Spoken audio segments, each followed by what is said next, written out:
Thanks for joining us. This is the Wargrave Challenge Cup. It's Club Women's Eights. We've had some fabulous eights racing this afternoon and more ahead of us. This is Thames in the red, black and white, and they are up against Avon Rowing Club New Zealand. It's the Thames B crew against the New Zealanders on the left. Explosive starts as we come to expect in these eights. Both coxes staying their line securely, involving themselves with each other, and I think Avon may be there, Matt, having a slightly better of the two starts. You can see as that camera pans just about side on that they've got a couple of seats. Yeah, I mean, Avon are the New Zealand national champion, so although it's hard to compare across the countries, you'd expect them to be a pretty fast crew. Thames Rowing Club is the B crew in the event, so they've got others who are ahead of them in this, so they have got to approach this race as though it's their last, and they know it's going to be a tough race for them, but they've got to throw everything into it, and that means quite often they really push hard in the early part of the race. Yeah, absolutely. They'll be out to try and scare, to try and intimidate that Avon crew. Of course, when they've raced them before, they don't know what to expect. Avon responding well, but I would point out we've seen these positions overturned before at Henley Regatta so many times. The crew that are leading just can't quite break clear, and in this match racing format, being able to see and hear your opposition, it's almost like I'll prophesize that they're back on terms, Thames.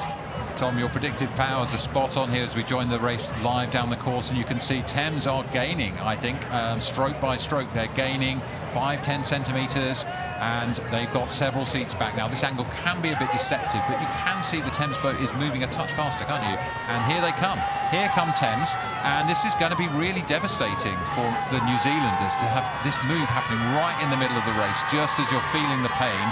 You're some way from the final sprint zone, and they need to get their act together and respond.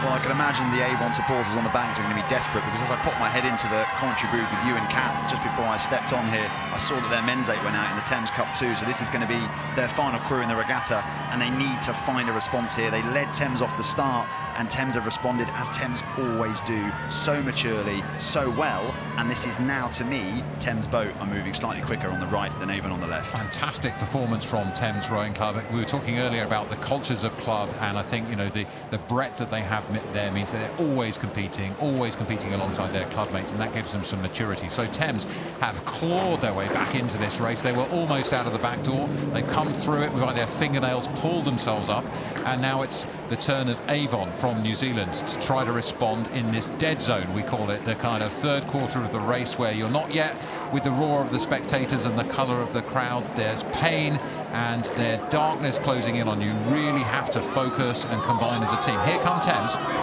Well, I think Avon have responded ever so slightly. Thames have definitely taken the lead there. You can see as the bows swing by us, they've probably got a canvas. But Avon, I was just watching their blade work. It's not got flustered yet, it's not got panicky, but they're going to need to find, as we said earlier, with Shiplate, they're going to need to find that sprinting gear, because the enclosures are here, which means we've got probably 400 metres left to row.